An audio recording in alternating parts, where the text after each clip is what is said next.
Because you're such a liar. Hi mga sis, this is Pinay. Come get ready with me to celebrate July 4th. Second July 4th ko na dito pero hanggang ngayon hindi pa rin ako free sa mga bayarin. Ay, naging madalang naman talaga ang popopost ko lately kasi nga ang daming ganap sa life ko at isa na doon ang nanalo ako sa loto. Ay, sabi naman nila 'di ba kapag yumaman ka na wag mong ipaalam sa mga tao kasi masyadong madaming Charis, at kaya nga pumunta kami sa Seattle para manood ng fireworks. Sobrang nainis na naman ako sa asawa ko kasi nga gutom na ako. Naglakad pa kami ng bongga. At muntik na naman kaming You did maghiwalay. not tell me that we're gonna go up there.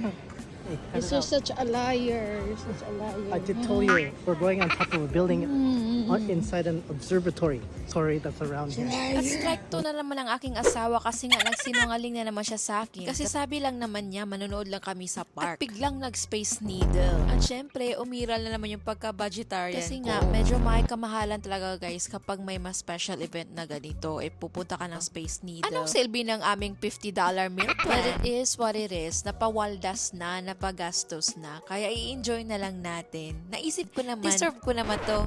Yan na naman tayo. Deserve na naman natin. Sa dami pa namang asong nilagaan ko. This is my second time na nagpunta na dito sa Space Needle at na-realize ko maganda pala talaga siya if gabi. Kasi nga yung sunset, yung city lights, ang ganda-ganda niya. But remember, this is in summer season. Kasi nga if winter, foggy talaga ang Seattle. Ayun na nga, nagputukan na. Ewan ko ba, hanggang ngayon, hindi pa rin talaga ako nasasawa sa mga fireworks. Every time makikita ng fireworks talaga, para akong bata na gustong-gusto ko talaga siyang panoorin. Kahit ilang oras pa yan, ilang minuto pa yan. Ang bongga talaga ng fireworks ng gabing na yon. Worth it naman yung experience. Worth it naman yung binayad namin. Or hindi tayo nakapaghanda na aakit tayo sa mataas na building. Gininawa ko ng sobra. Pagkatapos ng fireworks, enjoy na lang namin yung view. Nag-ikot-ikot kami sa Space Needle. We check again yung glass floor. O diba, walang takot si Pinay. And don't you know na may restaurant dito sa itaas. Ang tawag niya ay isang revolving restaurant. Kasi nga habang kumakain kayo, nagre-revolve yung glass floor.